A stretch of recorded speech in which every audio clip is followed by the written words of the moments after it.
Hey guys, it's Drew again. I wanted to introduce you to my collection.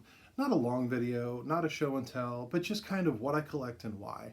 Not to get too specific because there'll be many videos in the future of me telling these things, but I'm in the point of my career where I am now uncollecting my collection.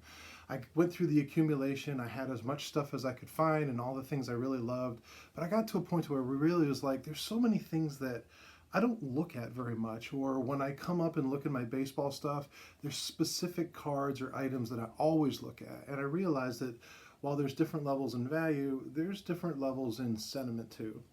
So what I'm doing is, my goal is to uncollect my collection, which means I want to get down to 100 cards, only 100 cards. And I want to have those cards be specific cards. And if when I get to that point, if there's a new card that's come up that just really catches me and I really got to have it, I've got to get rid of something out of that 100 to make space for it. It'll make more sense as you go along. But there are a few caveats to this. So first of all, that doesn't include any sets that I've completed. I've completed a number of sets, or at least a few sets. All of them were specific. I've picked them personally, and I love each and every one of them for different reasons. So the sets that I have, currently a 1953 Bowman Color, which I just completed. That was my most recent. I have a 1954 Red Heart, which is probably my favorite single set, and we'll talk about that one at some point. My 1956 Top Set, which by far is my favorite Top Set, and I know a lot of you guys feel that way as well. A 1963 Fleer set, which is loaded with Hall of Famers. It's a beautiful set. It's one, I think it's prettier aesthetically than a lot of the top sets of the same years. And it's really undervalued in my opinion. I have a 1971 Top Set, year of my birth, some reasons in that, and the 1978, which again, we've talked about in the past. So besides those sets, I'm also keeping my player collections. Certain players I collect. My only modern player, as you guys might know, is Griffey. I was a huge fan of Griffey, followed him through his entire career, got to see him play a number of times. We're going to talk about some of those experiences in the future. But keeping my Griffey stuff, that's not going anywhere. Then I've got my legends, and what I call in the legends are two specific people. It's Sandy Koufax and Roberto Clemente. Both of them had amazing careers. They both played at the same time in the same league. Both of them dominated, and both of them had their careers cut short for different reasons, but still. Both of them have this sort of mystique of what could have been, especially Koufax retiring so young, but then again, Clemente dying so young. So I have my Koufax and my Clementes, only cards for those guys, nothing else, but just really love listening and thinking about those players and what they did. Then I have the guys that were the greats of the 50s, in my opinion, but are somehow overshadowed historically because they weren't a Yankee or they weren't, whoever. So those two guys that I collect are Pee Wee Reese, and we're going to talk a lot about Reese, and Stan Musial. Both of them considered great players.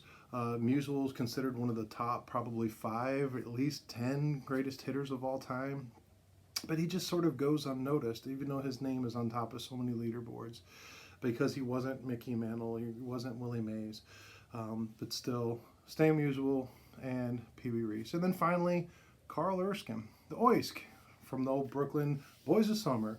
And Erskine and I, long stories, we'll get into it, but I started writing him for a TTM years ago, wrote me back, and he actually corresponded with me back and forth a few times, a few little letters and notes.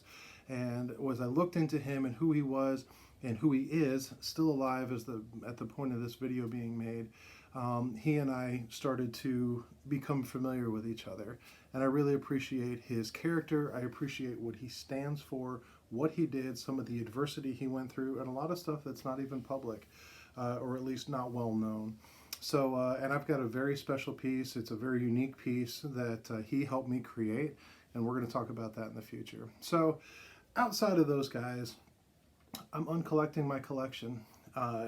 There's a reason behind why I want to do that, and the reason is I just don't want it to be a burden. If something happens to me, at some point I'm gonna pass away, and I don't want my collection to be a burden. My children, my wife, they shouldn't be burdened with something that I enjoyed so much, not knowing where it is. So documenting my collection through these videos and enjoying what I have and trying to have a new spin on it by uncollecting it.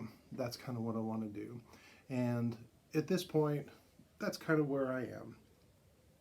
Anyway, that's just what I wanted to talk about today. Not a very long video, not a whole lot of stuff, but I look forward to any of these things. If there's anything I've mentioned as you look through the pictures that I flashed across during this video, just ask. Say, hey, can you tell me about this, or what about that? I want to know. I want to communicate, and I want to get engaged with you guys. So thanks for joining me. All you new guys coming to my channel, thanks for coming along. I appreciate it. Let's enjoy this ride together.